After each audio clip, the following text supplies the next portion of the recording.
আপনি হয়তো বহুবার শিবলিঙ্গে জল ঢেলেছেন, কিন্তু একটা বিষয় কি খেয়াল করেছেন? মন্দিরে পুরোহিতরা, এমনকি গ্রামের সবচেয়ে অভিজ্ঞ মানুষও শিবলিঙ্গে বাঁ দিক থেকে জল ঢালেন না।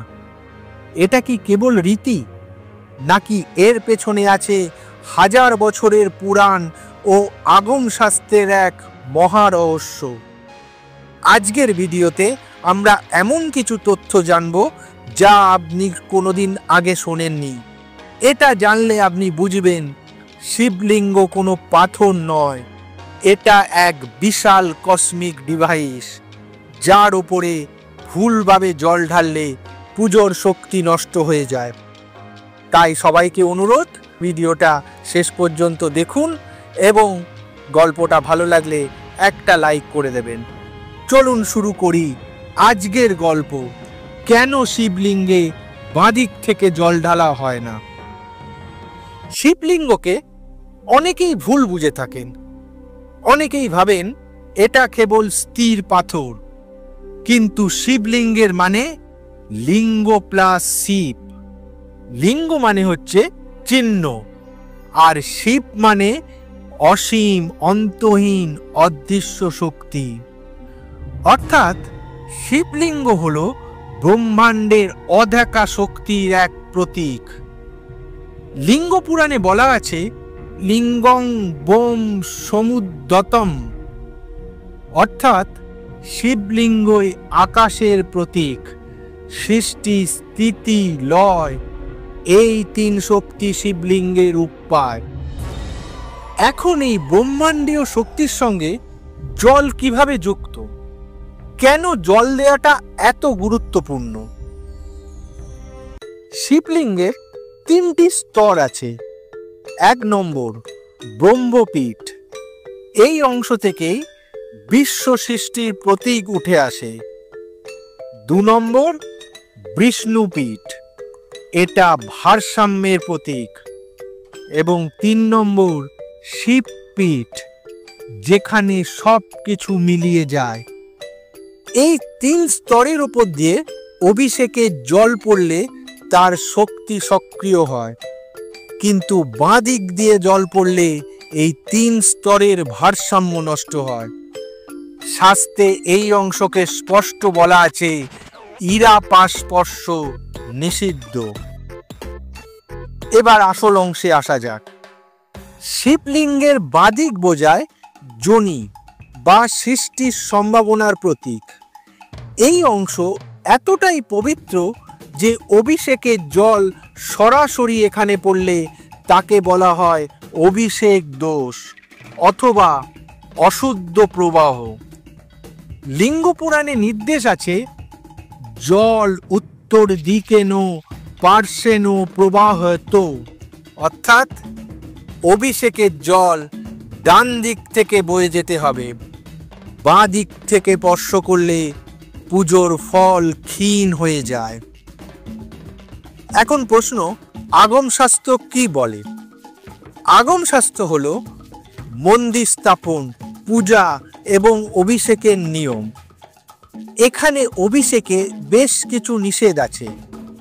যোনিভাগে সরাসরি জল বা বাঁ দিক থেকে স্পর্শ করা, ব্রহ্মতাল স্পর্শ করা, শিবলিঙ্গকে বাঁ দিক দিয়ে ঘোরা, এইগুলো সবই আগম শাস্ত্রে নিষিদ্ধ আছে। আগম শাস্ত্রে বলা আছে, বাঁ দিক মানে হচ্ছে চন্দ্র নারীর বিশ্রাম শক্তি, আর ডান দিক মানে হচ্ছে সূর্য নারীর ক্রিয়া শক্তি। অভিষেকের সময় শিবের ক্রিয়া শক্তি জাগ্রত করা হয়, তাই জল ডান দিক থেকেই প্রবাহিত হয়। আর তন্ত্রশাস্ত্রে বলা আছে, শিবলিঙ্গ মানে হচ্ছে কুণ্ডলিনী শক্তির চূড়ান্ত রূপ। এখানে 3 শক্তি থাকে, ইরাক, পিঙ্গলা, সুষুম্না। বাঁ দিকটা হলো ইরান আর ডান দিক হলো পিঙ্গলা। অভিষেকের জল পিঙ্গলাকে উত্তেজিত করে যাতে শক্তি ঊর্ধ্বমুখী হয়, কিন্তু বাঁ দিক দিয়ে জল পড়লে শক্তি নিম্নমুখী হয়ে যায়, যাকে তন্ত্রে বলা হয় শক্তি দমন, অর্থাৎ পুজোর ফল কমে যায়। বহু বিজ্ঞানী আধুনিকভাবে ব্যাখ্যা করেছেন শিবলিঙ্গের আকৃতি একটি শক্তি সংগ্রাহক অ্যান্টেনা। জল এখানে শক্তি পরিবাহকের কাজ করে।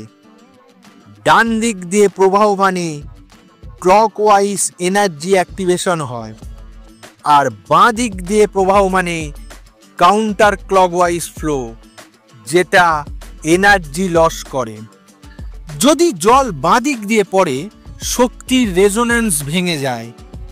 এটাই বৈজ্ঞানিক ব্যাখ্যা, যা শাস্ত্রের ধারণার সঙ্গে পুরোপুরি মিলে যায়। প্রায় সব শিব মন্দিরে গর্ভগৃহের দরজা উত্তর পূর্ব দিকে থাকে। নন্দী ঠিক সামনের দিকে বসে থাকে, জল নিষ্কাশন হয় ডান পাশে। এটা কেবল স্থাপত্য নয়, মন্দির নিজেই এক এনার্জি ডিভাইস। নন্দী যেদিকে তাকিয়ে থাকে সেই দিককে বলা হয় প্রবাহ দিক। এই দিক থেকেই পুজোর শক্তি যায় শিবের কাছে, এটাই ডান দিক। শাস্ত্রে বলা আছে বাঁ দিক দিয়ে জল ঢাললে পুজোর ফল কমে, মানসিক অস্থিরতা বাড়ে, কাম শক্তি জাগে, অভিষেক দোষ হয়, মন্দিরে শক্তির প্রবাহ বন্ধ হয়ে যায়। এই কারণেই পুরোহিতরা এটাকে সবচেয়ে বড় ভুল বলে এবং এটাকে নিষেধ করেন। এখন প্রশ্ন, কিভাবে ঠিকভাবে অভিষেক দেবেন? সর্বদা লিঙ্গের ডান দিক থেকে জল ঢালুন। যোনিভাগে সরাসরি জল দেবেন না, ঘড়ির কাঁটার দিকে ঘুরুন। প্রথমে জল, পরে দুধ, তারপর আবার জল, এই ক্রমানুসারে শিবলিঙ্গে জল ঢালুন। ওম নমঃ শিবায় জপ করুন। এভাবে পুজো দিলে আপনার পুজো অত্যন্ত শক্তিশালী হয়। শিব কোনো দেবতা নন, তিনি চেতন ব্রহ্মাণ্ডের শক্তি।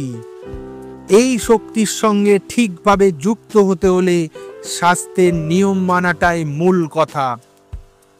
তাই হাজার বছর ধরে গুরু থেকে শিষ্য, মন্দির থেকে মন্দিরে একটি নিয়ম চলে আসছে, শিবলিঙ্গের বাঁ দিক এড়িয়ে চলো। এটা শুধু প্রচলন নয়, এটা পুরাণ ও বিজ্ঞানের মিলিত সত্য। গল্পটা কেমন লাগলো অবশ্যই জানাবেন, আর গল্পটা যদি ভালো লাগে থাকে একটা লাইক করে দেবেন এবং কমেন্টে লিখে দেবেন হর হর মহাদেব। আর গল্পটা বন্ধুদের সঙ্গে শেয়ার করে দেবেন এবং মিথিক বাংলা চ্যানেলকে সাবস্ক্রাইব করতে ভুলবেন না। মিথিক বাংলা, যেখানে পুরাণ জীবন্ত হয়। ধন্যবাদ, ভালো থাকবেন।